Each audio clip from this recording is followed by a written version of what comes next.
ആയിട്ട് നമ്മൾ പല ന്യൂസുകളും കേൾക്കാറുണ്ട്. മോട്ടിവേഷണൽ സ്പീക്കേഴ്സ്, ഇൻഫ്ലുവൻസേഴ്സ് ഇവരൊക്കെ പല കേസുകളിൽ പെട്ടുപോകുന്നതായിട്ട്, ഇവരുടെയൊക്കെ പൊയ്മുഖങ്ങൾ അഴിഞ്ഞു വീഴുന്നു എന്നുള്ള രീതിയിലൊക്കെ നമ്മൾ കാണാറുണ്ട്. അപ്പോൾ ഇവരെന്തുകൊണ്ടായിരിക്കും ഇങ്ങനെയുള്ള കേസുകളിലൊക്കെ പെട്ടുപോകുന്നത്? നമുക്കിന്ന് സംസാരിക്കാം. നമ്മളോടൊപ്പം ഉള്ളത് psychologist Nitin, SVT hospital, Pattom. Welcome to the show.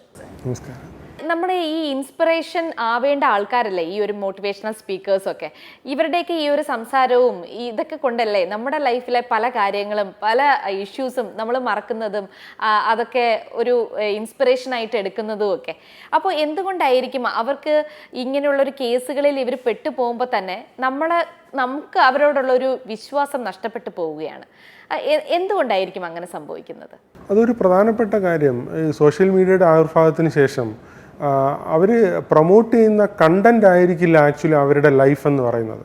അതായത് പറയുന്നതും പ്രവർത്തിക്കുന്നതും തമ്മിൽ യഥാർത്ഥത്തിൽ അവരുടെ ലൈഫിൽ ബന്ധം ഉണ്ടാവുന്നില്ല എന്നാണ് കാണുന്നത്.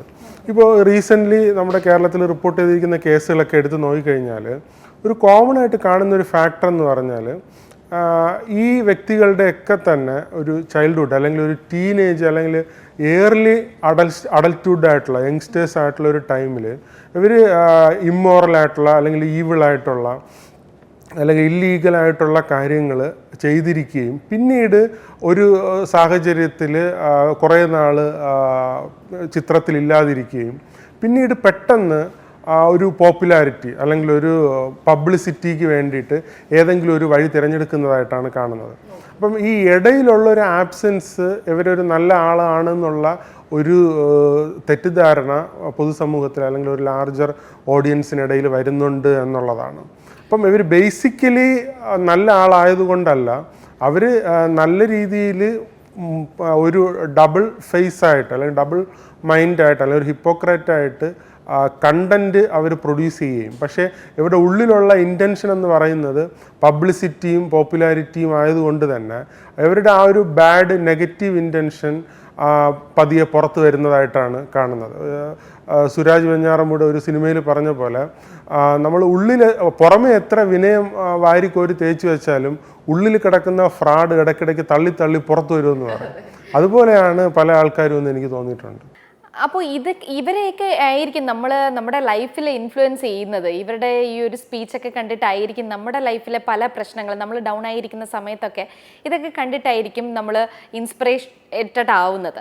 അപ്പോൾ അങ്ങനെ വരുമ്പോൾ ഈ എല്ലാ മോട്ടിവേഷണൽ സ്പീക്കേഴ്സിനും ഒരു വെല്ലുവിളി ആയിരിക്കില്ലേ ഈ ബാക്കിയുള്ളവർ കാണിക്കുന്നത് കൊണ്ട് മറ്റുള്ളവരും ഇങ്ങനെ തന്നെ ആയിരിക്കും, അല്ലെങ്കിൽ ഇവരൊക്കെ പീഡന കേസിലെ പ്രതികളായിരിക്കും എന്നൊക്കെ നമുക്ക് തോന്നുന്ന തരത്തിലേക്കൊക്കെ ചിന്താഗതി പോവില്ലേ? അത് രണ്ട് രീതിയിൽ കാണുക എന്നുള്ളതാണ്. അതായത് ഇപ്പോൾ ഒരാൾ ഒരു വൈസായിട്ടുള്ളൊരു ഐഡിയ കൺവേ ചെയ്യുമ്പോൾ ആ ഐഡിയക്കകത്ത് ഫൂളിഷ്നെസ് ഒന്നുമില്ല, പക്ഷേ ആ ആൾ ചിലപ്പോൾ ഫ്രോഡായേക്കാം.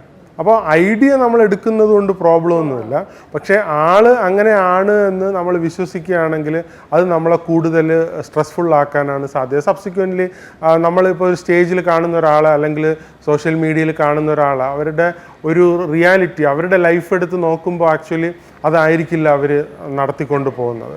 അപ്പം ഒന്നാമത് നമ്മൾ മനസ്സിലാക്കേണ്ടത് വൈസായിട്ടുള്ള ഐഡിയയും ആ ആൾ ഫ്രോഡാണ് എന്നുള്ളത് കൊണ്ട് ആ വൈസ് ഐഡിയ ഒരിക്കലും ഫൂളിഷ് ആവുന്നില്ല എന്നുള്ളതാണ്. രണ്ടാമതായിട്ട് ഇപ്പോൾ നമ്മൾ ഹ്യൂമൻ ബീയിങ്സിനെയൊക്കെ ബേസിക്കലി ഇവാലുവേറ്റ് ചെയ്ത് നോക്കുകയാണെങ്കിൽ basically they are not good എന്നുള്ളതാണ് ഫണ്ടമെൻ്റലി. നമ്മൾ ഗുഡ് ചെയ്യുന്ന പലപ്പോഴും പല കാരണങ്ങൾ കൊണ്ടാണ്. നമുക്ക് ദൈവത്തെ പേടിയുള്ളത് കൊണ്ടായിരിക്കാം, നാട്ടുകാർ കണ്ടാൽ എന്ത് വിചാരിക്കുമെന്ന് വിചാരിച്ചിട്ടായിരിക്കാം, പോലീസിനെ പേടിച്ചിട്ടായിരിക്കാം, നിയമ സംവിധാനങ്ങളെ പേടിച്ചിട്ടായിരിക്കും, അങ്ങനെ പല കാരണങ്ങൾ കൊണ്ടായിരിക്കാം നമ്മൾ ഗുഡ് ചെയ്യുന്നത്.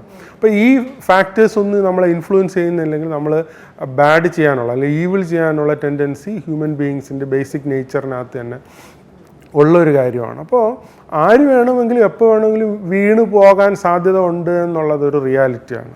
അപ്പോൾ ആ വൈസായിട്ടുള്ള കണ്ടൻറ്റ് അല്ലെങ്കിൽ വൈസായിട്ടുള്ള ഐഡിയ നമ്മൾ ഫോളോ ചെയ്യുക എന്നുള്ളതിനോടൊപ്പം തന്നെ ഹ്യൂമൻ ബീയിങ്ങിൻ്റെ ബേസിക് നേച്ചർ അങ്ങനെയാണ്, വീണുപോകാൻ സാധ്യത ഉണ്ടെന്നുള്ള റിയാലിറ്റി നമ്മൾ ഉൾക്കൊള്ളുകയും നമ്മൾ അതിനോട് ഫൈറ്റ് ചെയ്യാൻ വേണ്ടിയിട്ട് ശ്രമിക്കുകയും ഈ ഐഡിയയെ അതുമായിട്ട് അല്ലെങ്കിൽ ഈവിളായിട്ടുള്ള ആക്ടിവിറ്റികളുമായിട്ട് കണക്ട് ചെയ്യാതിരിക്കുകയും ചെയ്യുക എന്നുള്ളത് വളരെ പ്രധാനപ്പെട്ട കാര്യമാണ്. എല്ലാ ഇൻഫ്ലുവൻസേഴ്സ് അല്ലെങ്കിൽ ഒരു ലാർജർ ഓഡിയൻസ് മെയിൻറ്റെയിൻ ചെയ്യുന്ന എല്ലാ ആൾക്കാരും തന്നെ അവർ പറയുന്നതും പ്രവർത്തിക്കുന്നതും തമ്മിൽ ബന്ധം ഉണ്ടാവുക എന്നുള്ളത് വളരെ ധാർമ്മികമായിട്ടുള്ള ഏറ്റവും പ്രധാനപ്പെട്ട ഒരു കാര്യമാണ്. അപ്പോൾ ഈ ഓഡിയൻസ് ബേസ് കൂട്ടാൻ വേണ്ടിയിട്ടാണ് പലരും ഇത്തരത്തിൽ കണ്ടൻറ്റ് അട്രാക്റ്റീവാക്കി മാറ്റുന്നത്. അപ്പോൾ അങ്ങനെ വരുമ്പോഴാണ് അവരുടെ ലൈഫിൽ ഇല്ലാത്ത കാര്യങ്ങൾ അവർ പറയേണ്ടതായിട്ട് വരുന്നത്. അപ്പോൾ അതൊരു നാർസിസ്റ്റിക് ആയിട്ടുള്ളൊരു ഫീച്ചറാണ്. ഇപ്പം നമ്മുടെ നാട്ടിലുള്ള ഫേസ്ബുക്ക് പോസ്റ്റുകളൊക്കെ നോക്കിക്കഴിഞ്ഞാൽ ആ കണ്ടൻറ്റിനേക്കാൾ കൂടുതൽ ഇമ്പോർട്ടൻസ് ആ വ്യക്തിയുടെ ഫോട്ടോ ആയിരിക്കും ഇട്ടിട്ടുണ്ടാവുക. ഇപ്പം ഒരു മാറ്ററിനെ കുറിച്ച് ഒരു ഐഡിയ അല്ലെങ്കിൽ ഒരു പാസേജ് അല്ലെങ്കിൽ ഒരു കണ്ടൻറ്റ് ടൈപ്പ് ചെയ്തിട്ട് ആണ് ഒരു ആർട്ടിക്കിൾ പോലെയാണ് ഒരു പോസ്റ്റ് ചെയ്യുന്നതെങ്കിൽ ആ വ്യക്തിയുടെ ഫോട്ടോ അതിനേക്കാൾ ഹൈലൈറ്റ് ചെയ്തിട്ടായിരിക്കും അതിനകത്ത് ഇട്ടിട്ടുണ്ടാവുക. അപ്പോൾ അത് നമ്മൾ റാഷണലി ഇവാലുവേറ്റ് ചെയ്യുമ്പോൾ എന്താണ്, ആ കണ്ടൻറ്റിനേക്കാൾ കൂടുതൽ ആ വ്യക്തിക്ക് ഒരു പബ്ലിസിറ്റിയും പോപ്പുലാരിറ്റിയും ഉണ്ടാക്കുക എന്നുള്ളതാണ്. അപ്പോൾ നമ്മൾ എത്രത്തോളം ഓണസ്റ്റും സിൻസിയറും സീരിയസും ആണ് നമ്മുടെ കണ്ടൻറ്റിനോടെന്നുള്ളത് ഒരു വളരെ പ്രധാനപ്പെട്ട ഒരു ക്വസ്റ്റ്യനാണ്. അപ്പോൾ അത് ഒരേ ലൈനിൽ കൊണ്ടുവരാൻ വേണ്ടിയിട്ട് ശ്രമിക്കുക. ഇപ്പം നമ്മുടെ നാട്ടിൽ നടക്കുന്ന ഒരു സോഷ്യൽ ഈവിളിനെ കുറിച്ച് സംസാരിക്കുമ്പോൾ ആ സംസാരിക്കുന്ന ആളിൻ്റെ ഫോട്ടോ പോസ്റ്റ് ചെയ്യേണ്ട ആവശ്യമില്ല. ആ കണ്ടൻറ്റുമായി ബന്ധപ്പെട്ട കാര്യങ്ങൾ പോസ്റ്റ് ചെയ്യുക എന്നുള്ളതാണ്. മറ്റത് ഒരു ഫുൾ ഫിഗർ ആ വ്യക്തിയുടെ തന്നെ ഫോട്ടോ പോസ്റ്റ് ചെയ്യുകയാണ്. ഇനി വീഡിയോസ് നോക്കിക്കഴിഞ്ഞാൽ ഇപ്പോൾ ഒരു ചാരിറ്റബിൾ ആയിട്ടുള്ള ഒരു ആൾട്രൂയിസ്റ്റിക് ആയിട്ടുള്ള ഒരു ആക്ടിവിറ്റി ചെയ്യുകയാണെന്ന് വെച്ചോ, അത് നല്ല കാര്യം തന്നെയാണ്. പക്ഷേ ഈ ചെയ്യുന്ന ആൾ ആദ്യം കാണിക്കുന്നത് ആ ആൾ ഇരിക്കുന്ന ഓഫീസായിരിക്കും. എന്നിട്ട് ആ ഓഫീസിലെ കസേരയിൽ നിന്ന് എഴുന്നേൽക്കുകയാണ്, ആളുടെ ഫുൾ ഫിഗർ കാണിക്കുകയാണ്. എന്നിട്ട് നേരെ കാറിനകത്തേക്ക് കയറുന്നതായിട്ട് കാണിക്കുകയാണ്, കാറിനകത്ത് ട്രാവൽ ചെയ്യുകയാണ്, അവിടെ പോവുകയാണ്, എത്തുകയാണ്, എന്നിട്ടിത് കൊടുക്കുകയാണ്. അപ്പോൾ ആക്ച്വലി ഈ കൊടുക്കുന്നു എന്ന് പറയുന്നത് സെക്കൻഡറിയോ ട്രഷറിയോ ആണ്. അവരുടെ ഒരു പ്രൈമറി ആയിട്ടുള്ള ഇൻറ്റൻഷൻ എന്ന് പറയുന്നത് പബ്ലിസിറ്റിയും പോപ്പുലാരിറ്റിയും ആണ്. അപ്പോൾ അങ്ങനെ വരുമ്പോഴാണ് പലർക്കും ഈ വളഞ്ഞ വഴികൾ ചെയ്യേണ്ടതായിട്ട് വരുന്നത്, അല്ലെങ്കിൽ അവർക്ക് പറയുന്നതും പ്രവർത്തിക്കുന്നതുമായിട്ട് ബന്ധമില്ലാതെ വരുന്നത്. അത് പിന്നീട് ഫ്യൂച്ചറിൽ എപ്പോഴെങ്കിലും പുറത്തു വരികയും ചെയ്യുമ്പോഴാണ് അത് വലിയ രീതിയിൽ നമുക്കൊരു ഓക്വേർഡായിട്ട് അല്ലെങ്കിൽ ഒരു സെറ്റ് ബാക്കായിട്ട് വരികയും ആൾക്കാരത് നെഗറ്റീവായിട്ട് ഇൻഫ്ലുവൻസും ചെയ്യുന്നത്. ഇപ്പോഴത്തെ ന്യൂ ജനറേഷന് ഈ മോട്ടിവേഷണൽ സ്പീക്കേഴ്സ് അല്ലെങ്കിൽ ഇൻഫ്ലുവൻസേഴ്സിനെ അവരെയാണ് പിന്തുടർന്ന് വരുന്നത്, റോൾ മോഡലായിട്ട് കാണുന്നതും ഇങ്ങനെയുള്ള ആൾക്കാരെ തന്നെയാണ്. അപ്പോൾ എൻ്റെ ചോദ്യം എന്ന് പറയുന്നത്, ഇങ്ങനെയുള്ള ഇൻഫ്ലുവൻസേഴ്സിനെ ആണോ നമ്മളൊരു റോൾ മോഡലായിട്ട് കാണേണ്ടത്, പുതിയ ജനറേഷൻ കാണേണ്ടത്, അതോ റിയൽ ലൈഫിലെ ആൾക്കാരെയാണോ? ആരെയാണ് നമ്മളൊരു റോൾ മോഡലായിട്ട് എപ്പോഴും ചിന്തിക്കേണ്ടത് അല്ലെങ്കിൽ കാണേണ്ടത്? അത് വളരെ പ്രധാനപ്പെട്ട ഒരു കാര്യമാണ്. നമ്മളെപ്പോഴും ഒരു മോഡലായിട്ട് അല്ലെങ്കിൽ ഒരു എക്സാമ്പിളായിട്ട് ഒരു റോൾ മോഡലായിട്ട് നമ്മളൊരാളെ ചൂസ് ചെയ്യുമ്പോൾ നമുക്ക് നേരിട്ട് അറിയാവുന്ന ഒരാളെ ചൂസ് ചെയ്യുക എന്നുള്ളത് വളരെ പ്രധാനപ്പെട്ട കാര്യമാണ്.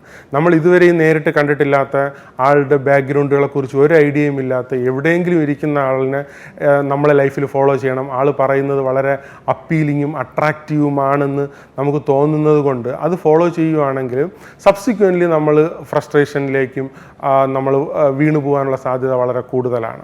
അപ്പോൾ അതുകൊണ്ട് എപ്പോഴും നമുക്ക് നേരിട്ട് അറിയാവുന്ന അല്ലെങ്കിൽ നമ്മുടെ റിയൽ വേൾഡിൽ കോണ്ടാക്റ്റ് ഉള്ള ആരെയെങ്കിലും നമ്മൾ റോൾ മോഡൽ ആക്കുന്നതാണ് എപ്പോഴും നമ്മുടെ ലൈഫിന് ലോങ് ടൈം ഹെൽപ്ഫുൾ ആണെന്നുള്ളത് എപ്പോഴും ഓർത്തിരിക്കുക. അപ്പോൾ സാറ് ഓൾറെഡി പറഞ്ഞു കഴിഞ്ഞു, ഇവരൊക്കെ ഒരു ഡബിൾ ഫേസ് മെയിൻറ്റെയിൻ ചെയ്യുന്ന ആൾക്കാരാണെന്ന്. ഫാമിലിയിൽ മറ്റൊരു ഫേസ് ആയിരിക്കും, പുറത്ത് അവർ വേറൊരു ഫേസ് ആയിരിക്കും. കാരണം അവർക്കൊരു സെലിബ്രിറ്റി സ്റ്റാറ്റസ് ഉണ്ടല്ലോ. അപ്പോൾ അത് മെയിൻറ്റെയിൻ ചെയ്ത് പോകാൻ വേണ്ടിയിട്ട് അവർ മറ്റൊരു ഫേസ് ആയിരിക്കും കാണിക്കുന്നതെന്ന് സാർ ഓൾറെഡി പറഞ്ഞു കഴിഞ്ഞു.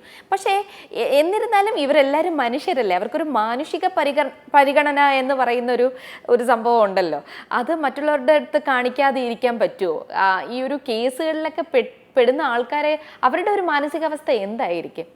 ഒന്നാമത്, ഈ പറയുന്ന കാര്യങ്ങൾ പ്രായോഗികമായിട്ട് നടപ്പിലാക്കാൻ പറ്റുന്നതാണോ അതോ പെട്ടെന്ന് ക്വിക്കായിട്ടുള്ളൊരു അപ്പീലിംഗ്, ഒരു ഇമോഷണൽ ആയിട്ടുള്ള ഒരു അപ്പീലിംഗ് ആണോ എന്നുള്ളത് നമ്മൾ തിരിച്ചറിയുക എന്നുള്ളതാണ്.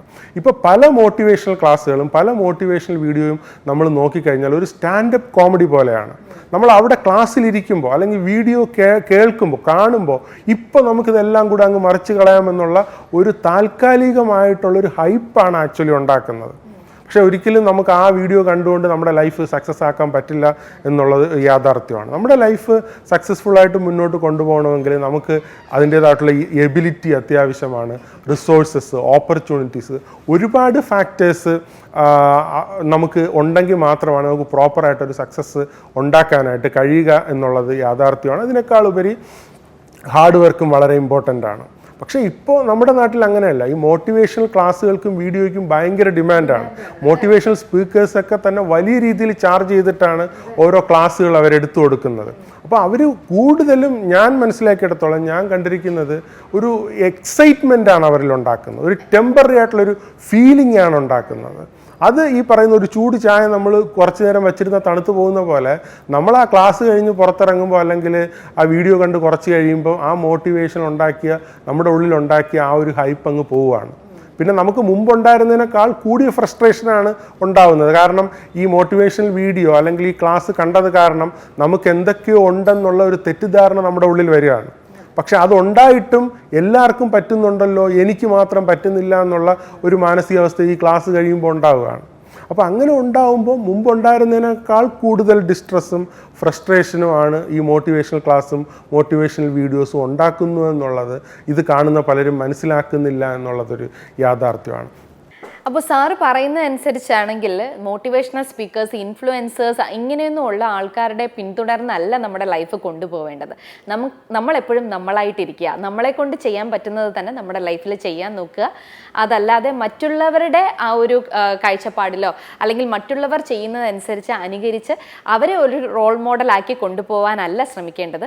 നമുക്ക് നമ്മുടേതായിട്ടുള്ള അഭിപ്രായങ്ങളും നമ്മുടേതായിട്ടുള്ള കാഴ്ചപ്പാടുകളും ഉണ്ടാവണം എന്ന് തന്നെയാണ് സാറും പറയുന്നത്. ഓക്കെ, നല്ലൊരു സ്പീച്ചായിരുന്നു ഇന്ന് നമ്മളോടൊപ്പം നിതിൻ സാറ് സംസാരിച്ചത്. മോട്ടിവേഷണൽ സ്പീക്കേഴ്സിന് കേസുകളിൽ പെട്ടുപോകുന്നതും അവരുടെ ആ ഒരു മാനസികാവസ്ഥ എന്താണ് എന്നതിനെ കുറിച്ചുമായിരുന്നു സംസാരിച്ചത്. അതെ. എനിവേ നമ്മളോടൊപ്പം ഇത്രയും നേരം സംസാരിച്ചതിന് വളരെയധികം നന്ദി. Thank you.